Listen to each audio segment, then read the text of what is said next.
will hear about strategies for growth with moderator Angela Burton. Round of applause for them. Testing 1, 2. We're good. Okay.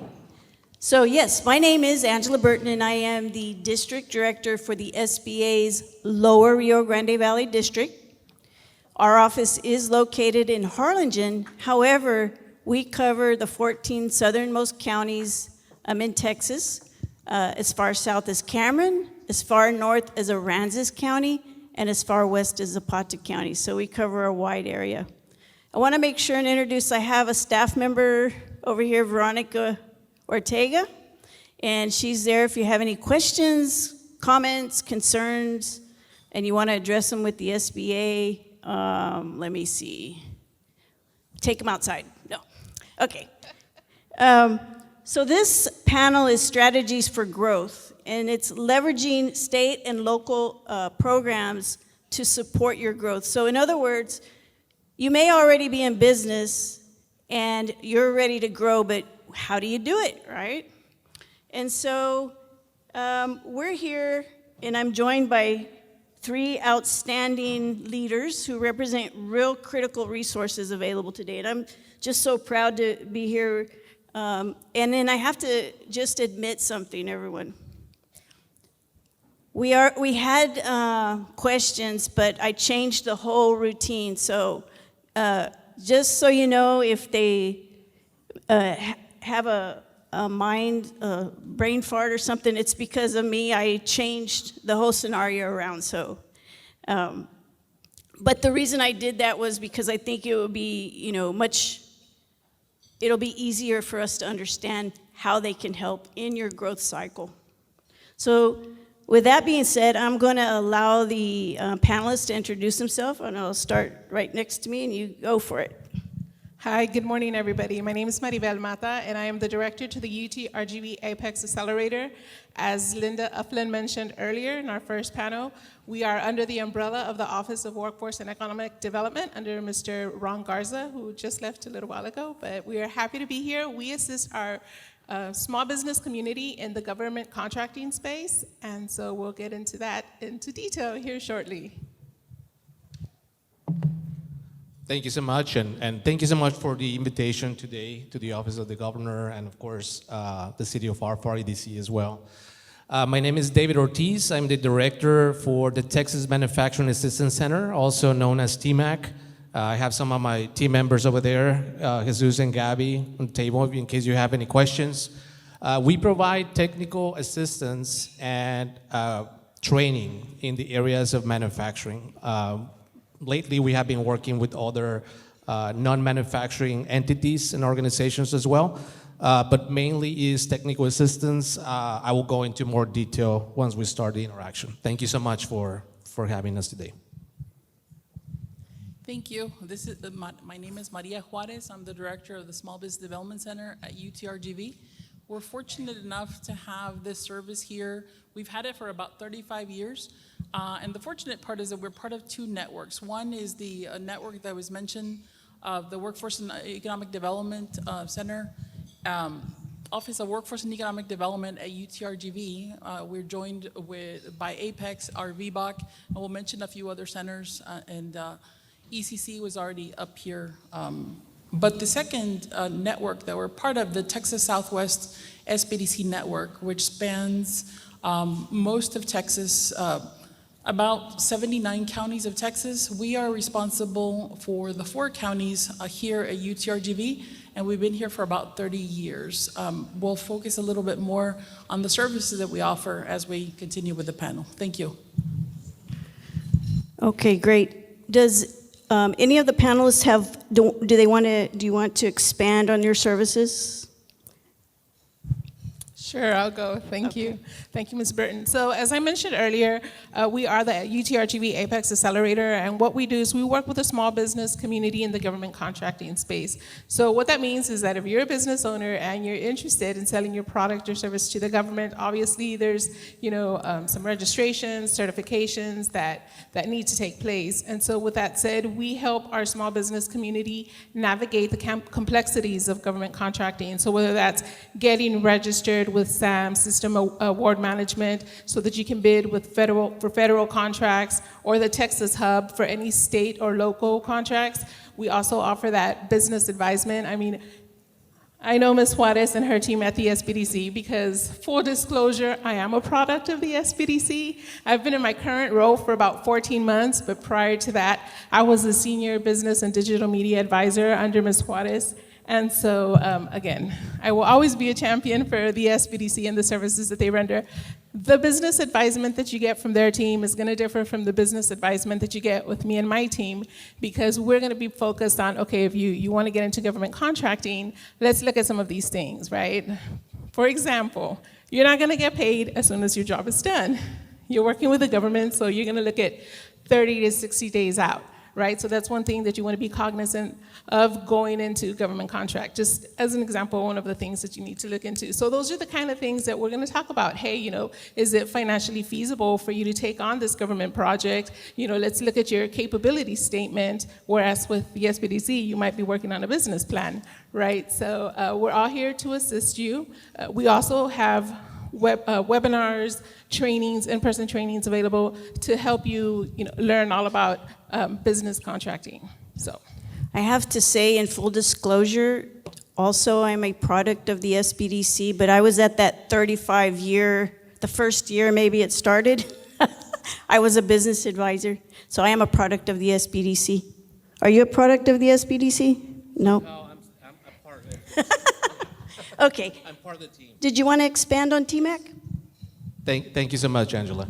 Yeah, just a little bit more information on TMAC. We're part of a nationwide network called MEP, Manufacturing Extension Partnership, which is under the Department of Commerce. And also, under the Department of Commerce, our funding comes from the National Institute of Standards and Technology, in which they have different R&D entities and other teams working on different areas of technology like AI, robotics, and areas like that. In Texas, we're part of a Texas-wide network. So TMAC South Texas, hosted at UTRGV, is one of 7 centers in the state. So we also have a presence in a TMAC center at the University of Texas El Paso, Texas Tech, UT Arlington, more recently the Lamar Institute of Technology, the LIT, University of Houston, the Southwest Research Institute in San Antonio, and of course we cover the South Texas region at UTRGB, going from the Laredo area to the Upper Valley, Brownsville, and also Corpus Christi.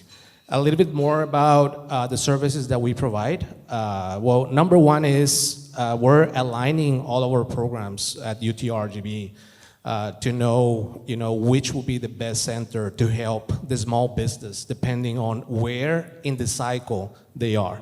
Because some of these businesses are at the very introduction level, doing some market analysis, trying to get a site, trying to get, the resources, opening the LLC, whatever the case is, right? And then when the business starts growing and wanting to scale up, that's where TMAC comes in to help businesses gain capacity, do cost reduction, identify the opportunities for hiring the right personnel, getting the right certification. Just as an example, we currently had a project with a medical device manufacturer, just to give you, and that started actually at the incubator with the ECC, which is a great resource. Linda was also part of the previous panel. So they started with the market analysis there. They won the Startup Texas competition. So they came up with this innovative solution for, it's not a hospital bed, but it's a caretaking device that can be used in nursing homes or even for domestic use as well. And they got to the point where they got the actual prototype ready. But the next step is, okay, how are we going to scale up manufacturing and how we can get this to the market? So one of the things that they needed to, or they need to do, we're working on it with them, is to get their safe and safety regulation, the UL regulations for the manufacturing of the device, right? You can't manufacture if you don't have those lab tests done beforehand, right? So that's how we started, and that's a good example on how the pipeline of resources that we have at UTRGV, work together, where they start, from the very beginning, getting the contacts, either if it's a sub-landing or getting the contacts here in the Valley, getting a business plan, from SBDC, and of course counseling if it's, a contract with the Department of Defense, or government contracts with Apex, and then we come in as the center to help with the technical assistance, right? Either in some cases we provide them connections with robotics companies, whatever the case is. So that's a little bit more of the resource that we have. Okay, so we're ready to go. David already said it all. Let's go, everybody. No. Maria, do you have anything you want to expand on for SBDC? Yes, thank you. So the SBDC provides services at any stage of development. So if you're exploring starting up a business 10 years from now and you're just thinking what resources are there, and I kid 10 years from now, but maybe next year, you're close to retirement, you're thinking, we call that the pre-venture, so that's the first stage. Or if you are thinking of starting a business and don't know what resources are available, thank you for being here and allowing us to share this information with you. But you're also welcome to come into our center and just let us know what you need. Like I said, if you are exploring, if you already know what you want to do, but you're looking for financing, for example, it was mentioned the business plan. We help with startup and growth planning assistance. And if you've been 10 years in business, but you're stuck and don't know where to go next or how to grow, we can sit down with you in a one-to-one confidential at no cost session and explore different options that may end up with finding the way to grow your business from the inside or looking for external resources of financing. So at any stage, once you join our program or any of our programs, you're part of us and you can come. We have clients that have come after 20 years. They want to start another business or they want to grow, they want to expand. At any stage of development, you're welcome to come to our assistance. So what we do specifically is three main things. We do advising, which goes into the planning for growth and for startup. We provide research assistance, and we provide training. So about 30% of what we do is training. We offer 150 or so plus trainings that are 1 hour, 2 hour, 3 hours in different topics, and the majority, about 70%, are virtual. After a pandemic, most people were tired. We found that people were tired. They were what we call zoomed out, right? Nobody wanted to go on Zoom. But then slowly people found it was like, if it wasn't something you had to do, you had a choice to do it. So instead of traveling an hour or two to find the nearest center or the nearest location to go to training, most people go on Zoom or WebEx or whatever program is out there. So we happen to have about 150 sessions that we provide. About 30% are on site, so we do offer them throughout the Valley with our valued resource partners, which are the EDCs, the Chambers of Commerce, sometimes with banks. We offer different trainings in any type of topic. So if you are interested in the topic, chances are we provide it.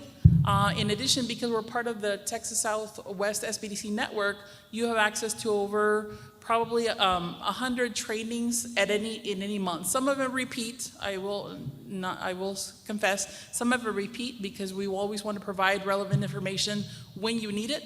And then sometimes there are trainings that are offered once a quarter, once a year. Events like this, we come to once a year as well to share our resources. And so whatever you need, the important number that you have to remember, just to plug here, 956-665-7535. That's our SBDC number. If you reach that number and you forget everything that we talked about here, you call that number, you tell us what you need, and we can connect you with the Apex, with our VBOC, with our ECC, with our TMAC, with our research center, and even with other centers across the university. The university has a wealth of information, but we'll get into we talk about the underutilized resources, and we'll share a little bit more about those. Thank you. Very good. So what we're going to do now is I'm going to present a scenario, right, of a small business.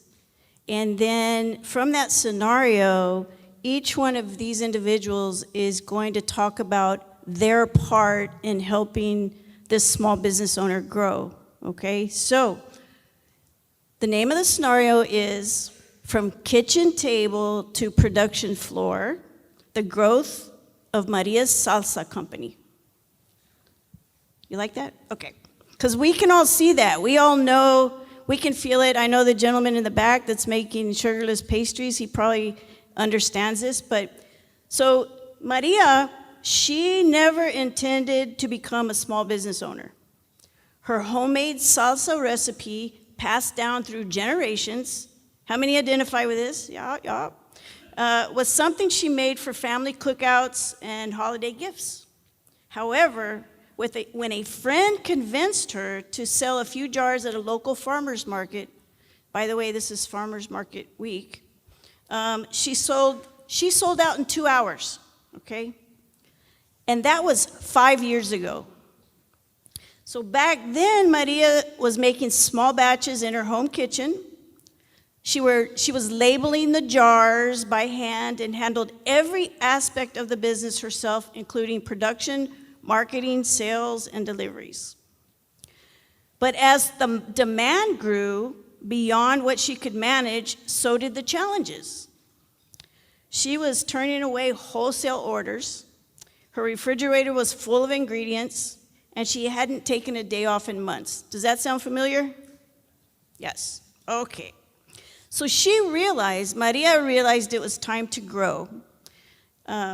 So she was recognizing the signs. So she began to keep track of her sales and discovered that her revenues had increased by 35% year over year for the last, say 3 years.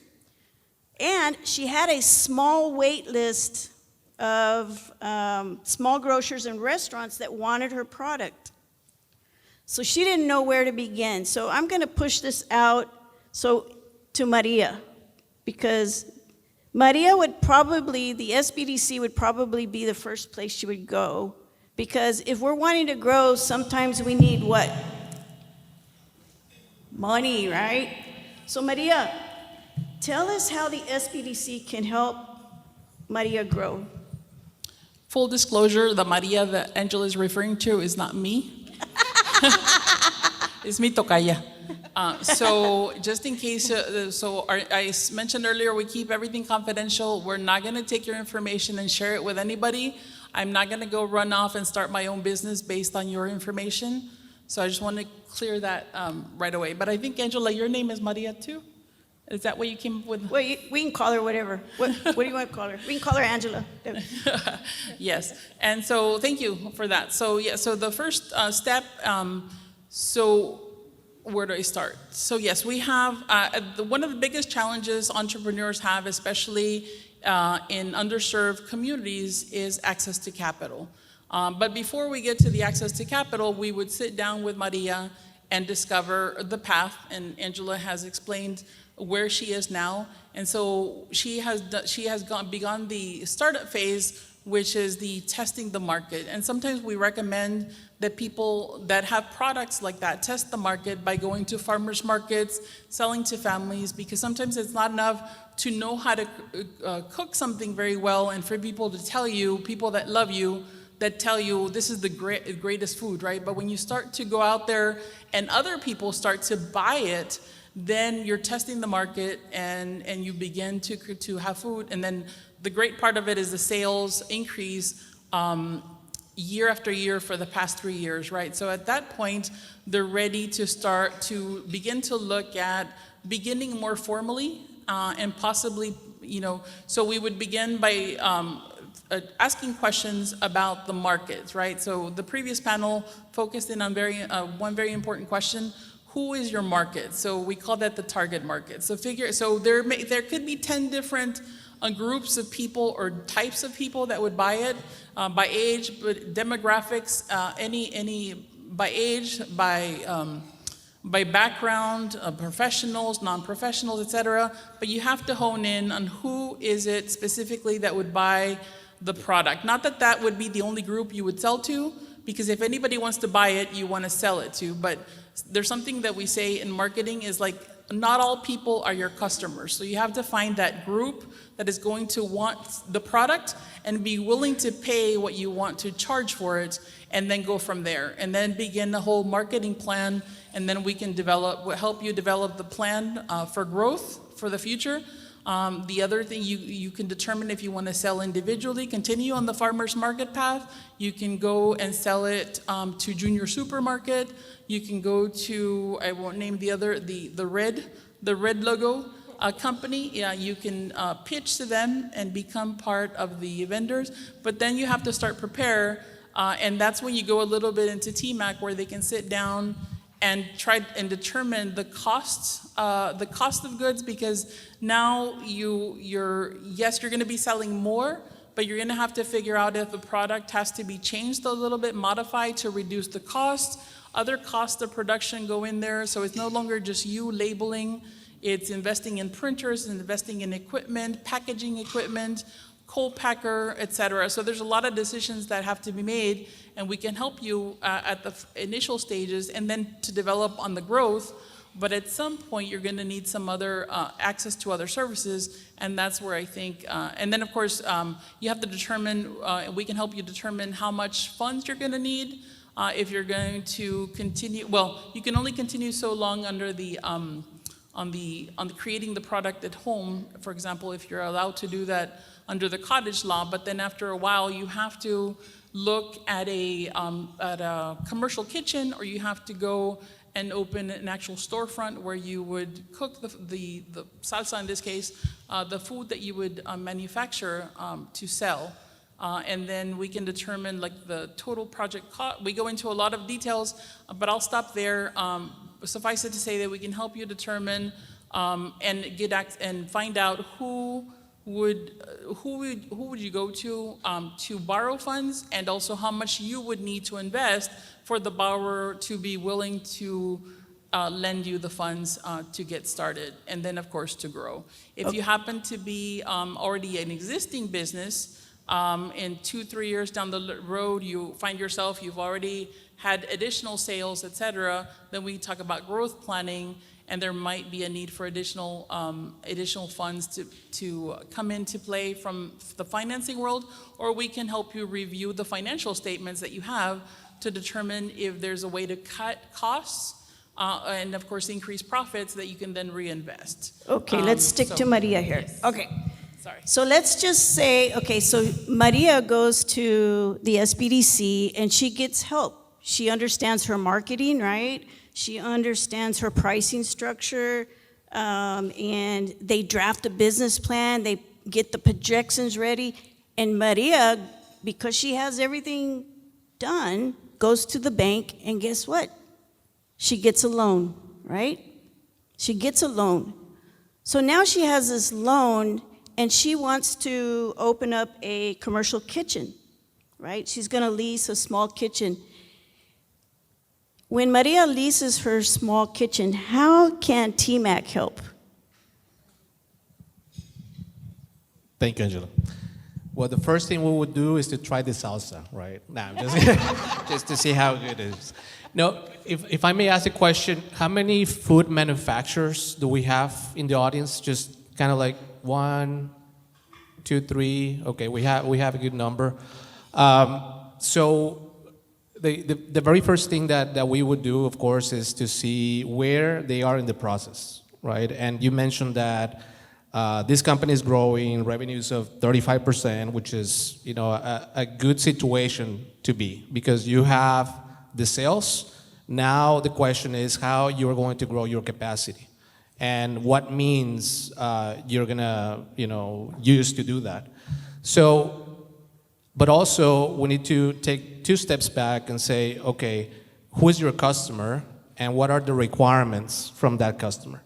Because your customer, let's say it's a regional customer or local, in most cases they will take your product, and this distribution center or this carniceria, whatever the case is, they have the regulations to sell the product.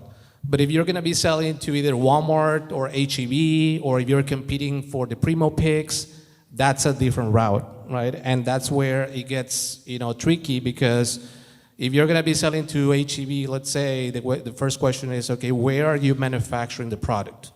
And we start analyzing how that goes, because if you have, let's say, a manufacturing process where you have high temperatures, boiling points and all that, H-E-B is going to require for you to have at least a quality certification, either SQF or the hazardous critical point certification, which is a HACCP certification. And with that in mind is, okay, we either provide the service, the technical assistance, in seeing where they are in the process, and then after that, of course, after we check the policies, okay, let's work on the layout, let's work on selecting the machines, selecting the equipment, because small business owners, and congratulations to all of you, because you're walking the talk, right? You are actually taking the risk, and you're thinking of sales, and you're going forward. And you represent over 95% of the total manufacturers in the U.S., so you really represent the economy of these countries, so congratulations on that. But also we have to make sure that we follow procedures, and that you have the right tools and the right resources. So you select the equipment. Okay, maybe Maria needs, or Angela needs the equipment for the mixer, the mixing of the salsas, right? What ingredients are you gonna use, and what space are you gonna use for, let's say, your ingredients? Do you need cold storage, or do you need, dry storage is enough for this situation? And then after that, maybe you need a packing machine as well, because we're talking about this business is growing, but you're gonna need that supplier for the packing and for the filling as well. And then you also need to calculate if you have enough space for your final finished good inventory as well. So do you have enough space to fill and to send this product to your client? Correct. So, you all see how the flow happens when Maria is trying to grow her business, and these resources that are available. Maria, is there any cost for your services? No, actually, we get funded by the state and federal government through the U.S. Small Business Administration to provide our services at no cost to you. Great. Are there any costs for your services? Yes, we do have costs. From time to time, we're able to have, we get some grants. Just to give you an example, the same example we're talking about, the salsas, but for medical equipment, we are able to find some funding right now if you're at that stage. For food industry, we don't have it right now, but it's a matter of searching. We do have a cost. Okay, but is it minimal? Is yes, it affordable? It's okay. very affordable. Right. If you bring somebody external or out of state, we're about at least 50 or 60% more, cheaper than those consulting firms. Okay, so let's say Maria, she grew, she got her commercial kitchen, she talked to SBDC and TMAC, and she's up and running, right? But then she says, is there another market that I could expand to? Could there be another market? Absolutely. So this is when Maria comes to Apex, and so our services are at no cost to you as well. We too are federally funded. We're funded through the Department of Defense, and we're also funded through the state and state allocations. So there are no cost for our services. So at this point, Maria's ready to say, hey, I want to expand to my customer base. I'm able to, now facilitate selling larger orders, and perhaps she's interested in government contracting, right? Maybe she says, hey, well, why don't I start selling to the school districts in our region, right? I mean, that's a lot of kids in every school. So that might be something that she might, think about looking into. For that, she would obviously come to the Apex and meet with either myself or one of our business advisors. And we can help her, navigate, again, the complexities of business contracting with the government. So what we want to do is we want to get her registered. So sam.gov for federal, and then Texas Hub for state. We want to make sure she has those registrations and certifications in place. Now, because Maria is female, and I'm assuming she owns it at 100%, she only needs 51%, but the SBA does have certain certifications and designations. She's also a veteran, so that's another designation that she can get. So we can definitely help her and guide her in applying for those certifications through the SBA to get a woman-owned certification, a veteran-owned certification, and these designations help her be, more competitive in the government contracting space. So we can help her with that. We can, if she finds a bid and she's like, hey, you know what, I'm really interested in this, I'm not too sure what they're asking for here, we can absolutely help her decipher what it is that the bid is asking for. We will sit down and review her proposal before she submits it, so to mitigate any kickbacks. And so we'll provide that business advisement and guidance for her. She didn't mean kickbacks. She meant it coming back. Okay. Does everybody kind of get how these, and one more thing, if you are in this room and you are a small business resource, would you please stand up? If you're in this room and you're a small business resource, would you please stand up? Come on, VBOC. Look at all these resources that you have. Everything from funding to contracting to human resources to health and safety and health. I mean, you've got everything you need right in this room. So I encourage each and every one of you to go by these tables, pick up a card, because these folks are truly, truly here to help you. Okay, are there any parting words that you have? And then we'll allow for questions. That's when we're in the hot seat. So any parting words? I would just strongly encourage you to take advantage of all the resources available to you. Sometimes you're in business and you want to grow and you just don't know where to start, or maybe you want to get into government contracting, but you don't know, how do I get into it? What questions do I ask? What do I need? This room is full of resources for you. We have our table in the back. You can scan our QR code and register to become a client. It won't take more than a minute. And again, our services are at no cost to you, but all of these resources are excellent. And, we're here to help you grow. We're here to help you start your businesses, because if you succeed, we succeed. Not only are you providing for you and yours with your respective businesses, but once you start creating jobs, you're really helping move our economy, and that's what it's about. That's why we're all here today. So definitely don't be shy, take advantage of those resources, and rest assured we are invested in your success. So keep that in mind. Are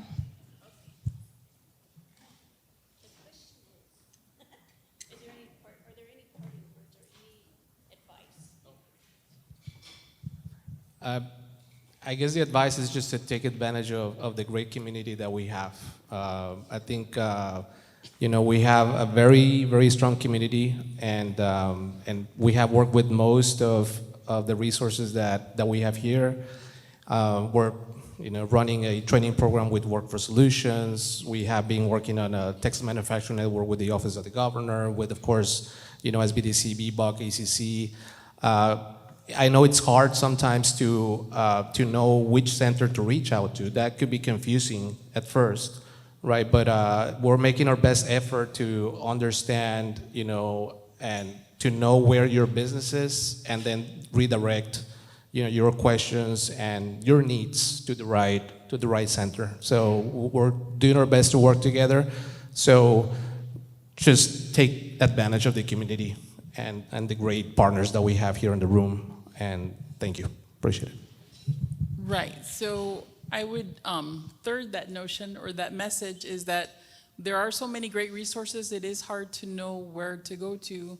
But I want to leave you with these words. No matter who you're talking to, if you're talking to Marivel, if you're doing government contracting, if you're accessing services of TMAC, if you're working with an SBDC or a VBOC, ECC, whomever, just ask the question. If you have a doubt, if you're working with manufacturing, with TMAC, and you want to work on a plan because you need to learn or know what direction you want to take, or you want to access funding, just ask David, hey, is there a resource out there that can help me create a business plan or get into business planning because I want to set up the growth plan for my project, for my business for the next 2-3 years? David will say, yes, as a matter of fact, there is. Go to SBDC. If you're talking to an SBDC person, advisor, and a shout out over here to our table with Ray and Marcela covering, go by and go. So just become, so again, no matter who you're talking to, just ask them, is there such a resource? The chances are there is such a resource. If we don't know about it, we can always research it and get back to you. So just always just ask the question and share, and of course, let other people know about the resources that you heard of here today, so that other people that were not able to make it can learn about them, and they can also have access to them. Thank you. All right, and then just a reminder, we have SBAs in the house. If you have any questions, we're happy to support. I mean, we're all one team. The one thing I can tell you is that currently the SBA is in very much support of manufacturing. We actually have a guest, I don't know if he's here, Jorge Piñon. Is he here? Jorge? He's down from DC, and he'll be at our office tomorrow to talk to a few folks about manufacturing. So just so you know, we're all on the same sheet of music. We're all working to help folks, and we truly appreciate your kindness and your patience in listening to us. With that being said, Brian, are we asking questions now? Yeah, we have about 5 minutes. Okay.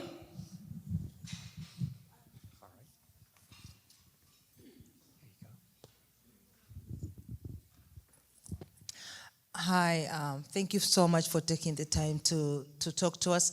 My name is Debbie. This is my husband, Silas. We own a coffee shop in Pharr. It's called Black Brew. And then we own a frozen yogurt shop next to the coffee shop. So if you have kids, you bring the kids for the frozen yogurt and you go get coffee. It's called Orange Leaf.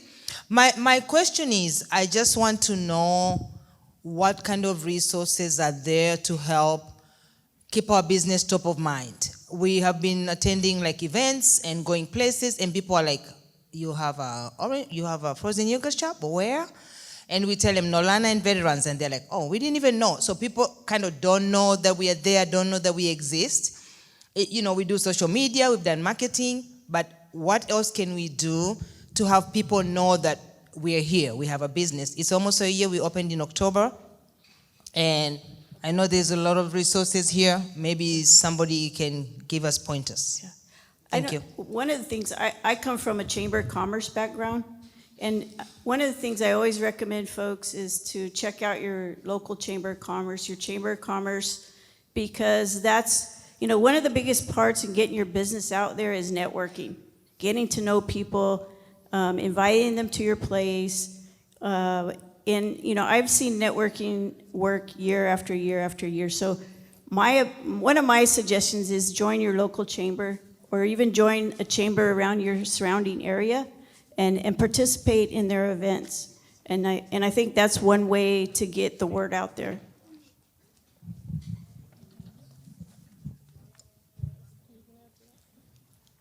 No, I think EDCs, the chamber as well, and community events.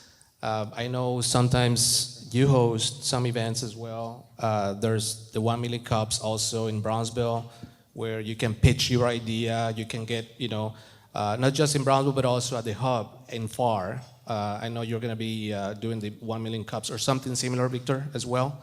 So there's different local events where it's a community of entrepreneurs where you can just pitch your idea and also make your company. But we're on the same boat. We're also trying to do better marketing for our centers, right? I think that's where we just need to be part of the community, and yeah. Ma'am, just want to tell you that orange is my favorite color. Can you stand up and tell us your address so that we know where you're at?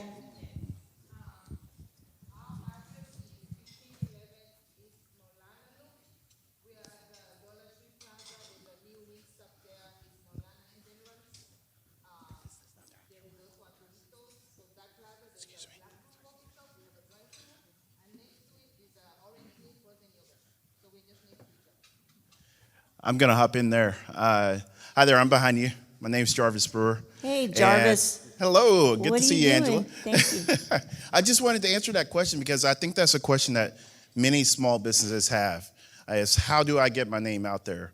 I actually tied in, it's a challenge that we have as the Office of the Governor. I mean, here today we have roughly 200 people registered to attend this event. There's way more than 200 people, 200 businesses here in Pharr. So there's a lot of people out there operating their businesses that have no clue that today is happening. So our challenge is to let people know that, hey, all these people that Angela asked to stand up are here to support them in their business. So we have a marketing campaign to let people know the Office of the Governor is here to assist you. However, for everyone here who has a business, whatever industry they're in, their goal is that when someone is looking for their product, their service, their business is the one that they think of. And so there's a number of different ways to address that challenge for a business. The main way in 2025 is unfortunately online. A lot of people will make decisions on where they're going based on either routine or looking for something online. And there's some things which we haven't touched on today in the topics today. However, your online profile, so your Google account, a lot of people will go to Google to just search, where's a coffee shop? I love the name. I've been looking at the back of that shirt all day. Team Black Brew. My name is Brewer. Black Brew just seems like it's all for me. So now that you provided an address, I'm not from Pharr, but I know exactly where my team exists. So I know of where I would go. So when I think about coffee shop and yogurt, bring in the kids, I know one place. However, if I was here visiting, I go to the Google machine. I don't want to go to Starbucks. I want to go somewhere else. If your name comes up, then it's called search engine optimization. So you can work to improve that online profile because a lot of people will go there first to look for items. And that's for everyone. Remember that. Sorry to interrupt. And Continue, Jarvis, Angela. I also love coffee, so I'll probably go and try it out as well. So. Okay, we're getting the cane. I just want to real quickly thank the panelists for sharing your valuable insights, and it's just been an honor to be up here with everyone today. And thank everyone for attending the event. This is how, and I'm happy that, I want everybody to go like this. Go like this, go like this, go like this, go like this. Pat yourselves on the back because that's the only way you're going to learn is to come to these types of things. And I know it's a sacrifice because you're leaving your business or your office, but this is how you network and this is how you learn about everything that can help you be successful. So again, my name is Angela Burton, SBA, and I will close our panel. Thank you.